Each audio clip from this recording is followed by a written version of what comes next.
ప్రశాంతాత్మా విగతభీః బ్రహ్మచారి వ్రతే స్థితః మనః సంయమ్య మచ్చిత్తః యుక్త ఆసీత మత్పరః. పద అర్థం చూద్దాం రండి. ప్రశాంత ఆత్మ, ప్రశాంతమైన మనస్సు కలవాడు.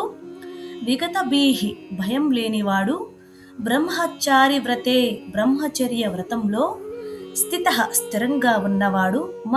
మనస్సును సంయమ్య నియంత్రించి మచ్చిత్తః నాయందే మనస్సు నిలిపి యుక్త యోగంలో స్థిరమైన వాడు.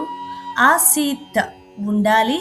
మత్పరః నన్నే పరమ లక్ష్యంగా కలవాడు. ఇప్పుడు తాత్పర్యం చూద్దాం రండి. అర్జున, ధ్యానం అనేది కేవలం కళ్ళు మూసుకుని కూర్చోవడం కాదు, మనస్సు కూడా సరైన స్థితిలో ఉండాలి. అందుకే మొదట మనస్సు ప్రశాంతంగా ఉండాలి, భయం ఉండకూడదు. ఎందుకంటే భయం మనస్సును చంచలంగా చేస్తుంది. అర్జున, సాధకుడు నియమబద్ధమైన జీవితాన్ని గడపాలి.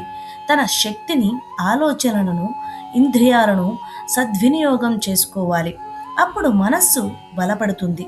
తర్వాత మనస్సును నియంత్రించి దానిని నాయందే నిలపాలి. అర్జున, ధ్యానం యొక్క పరమ లక్ష్యం కేవలం శాంతి కాదు, పరమాత్మను చేరుకోవడం. అందుకే నన్నే పరమలక్ష్యంగా భావించి నాయందే చిత్తాన్ని నిలిపి యోగంలో స్థిరంగా ఉండు.